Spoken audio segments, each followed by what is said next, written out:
Hey Joe, we're gonna play d5, just a nice symmetrical game which I just played a minute ago. Now he's playing f4, which is probably a little bit ambitious, so I'm gonna just play bishop here.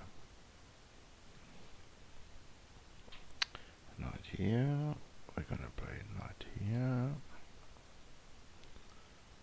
Yes, we're gonna swap this. Okay, so maybe actually pawn takes is probably better in this position, but not here. E castles, we play e6. We play c3, and we're gonna stick a knight here where it belongs. Okay, could we possibly kick that knight out of the way? Because now what ends up happening in those positions, the two knights here gets exchanged, and it's a good bishop versus a bad bishop. Bishop on dark squares with the pawns mostly on white squares. You know, this can come here. Actually, we're gonna make this come here now. So unless he finds some complex way of exchanging the bishop on this diagonal, which he hasn't done, now we just bide our time. Eventually b6 and a5 and all this will undermine this position. Do we mind? Now if we let him take and we take with the d pawn, there's a nice trap of bishop takes because the pawn is pinned, but we're just going to castle here. We're not going to get too ambitious. Now what he does, he wants to recycle the knight onto here, but we're waiting for him. Now if he does that, we just simply exchange, and our knight on e4 is far stronger than his bishop. At least that's my assessment of the position. Alright, before I've got to decide whether I want to drink my coffee or play the game. We do the undermining like we said. Now I cannot play a3 because the pawn takes and the pawn is pinned. If he recaptures, he loses the rook.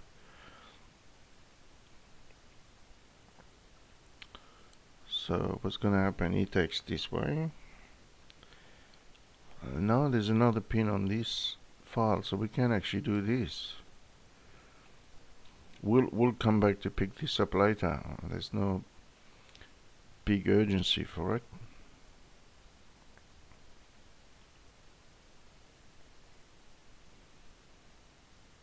So that's slightly embarrassing. He's lost an important c pawn here. We're a minute down on the clock through commentary and drinking coffee, but hopefully we can catch this up. We just go back here. Now the absence of pawn here has given him more scope on this diagonal for his bishop, but he doesn't put it there. Anyway, we just pick that up like we said, and now we have a potentially we can pile up on the a pawn. We have no issue giving the bishop for this knight. That was always planned. He's got to decide which way to take, and I think the f pawn taking is better. That's for him to decide, and now we just do what we said. We're going to pile up on the a file onto that weak pawn. Okay, we need some dynamic play here. If we push b5, we're going to get a weakness, but we just push this one.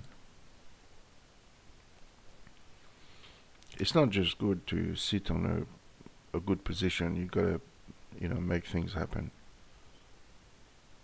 Now this is just simply threatening to push. because that pushing is not good for him. You know, followed by b5 and then b4, and then after. The only thing we have to do in this position, I think, is just watch the clock.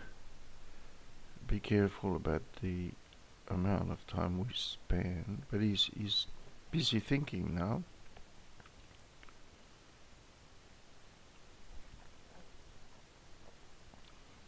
So we get a chance to drink our coffee. Okay, so he's going to transfer his rook onto the other side. I mean his queen and rook, trying to attack h7. So we're going to crowd him a little bit. We're going to make him play on this side. Bishop here, and now we're going to go queen here. It's absolutely essential that we... Oh, he exchanges, which is probably not good for him. That makes his position even worse. That's a rather violent move, to which we can reply equally violently. Yes, good. If he wants to give a rook for this, he can do that. We are not worried. Of course, we don't take on e3, which would free his bishop. We just like to keep his bishop nicely locked in here by his own pawn.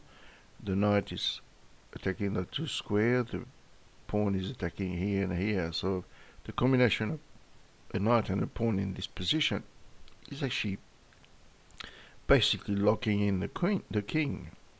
The king cannot play natural moves like king g2 or go here and king e2, so he's a little bit stuck.